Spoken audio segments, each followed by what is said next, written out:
Hey guys, welcome back to my channel. If you have not subscribed to my channel yet, please subscribe and don't forget to like and share. This is my first animated video lecture. I hope you will like this.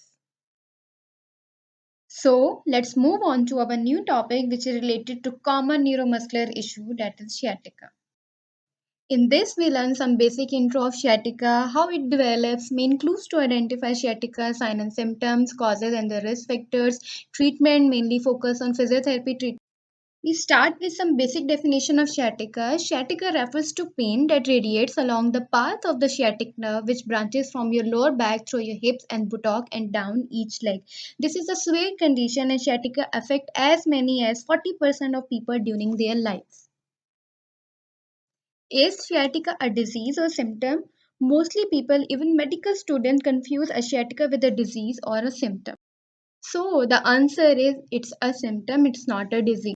Then we move on to some common questions people mostly asking about sciatica. The number one question is, can sciatica travel in both legs?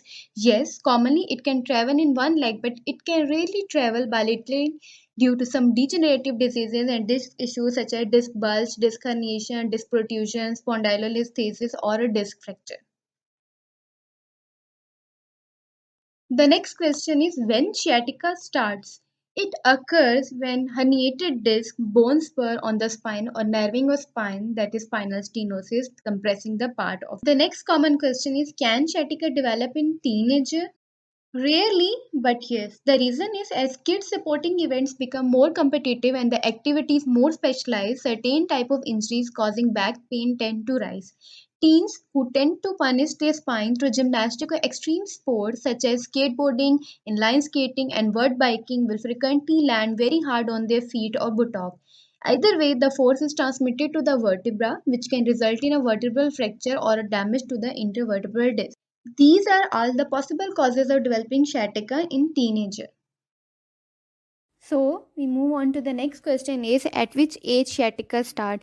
Same like teenager question, adult asking about why my back is hurting so much and complaining of pain travel in one leg. The common is a middle age is 30 and most likely to develop between 40 to 50 years of age. Reason is why sciatica develop from 30 to 50 years of age. The main reason is we are working very hard on this stage, such as in adults, lifting heavy loads affects the spine and possibly the cause of early degenerative changes in the spine, which can lead to sciatica. Now we move on toward the important slide of this lecture, causes and risk factor associated with sciatica. First we discuss causes, then we discuss risk factor. The number one cause is herniated disc. A herniated disc is a condition in which the annulus fibrosus outer portion of the vertebral disc is torn, enabling the nucleus inner portion to herniate or extrude through the fiber. The next cause is bone spur, overgrowth of bone, tumors which occur rarely, damage by disease such as diabetes mellitus. Spondylolisthesis. Spondylolisthesis is the forward slippage of one vertebra on other. Piriformis syndrome. Piriformis syndrome is a condition in which the piriformis muscle located in the buttock region spasm and cause buttock pain. The piriformis muscle can irritate the nearby sciatic nerve and cause pain, numbness, and tingling.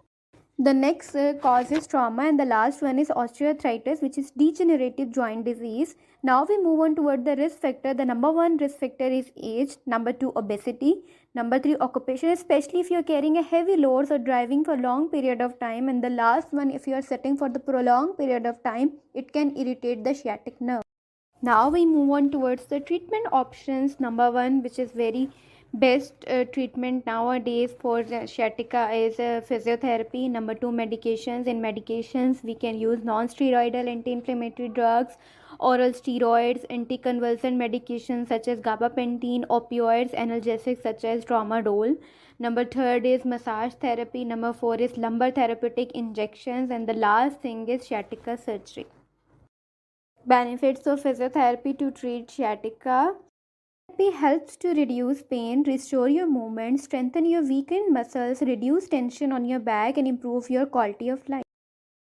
In next video, I will share some exercises to relieve sciatic pain with picture or maybe with video demonstration and some best home exercises plan. So keep watching my channel and don't forget to like and share. Thank you.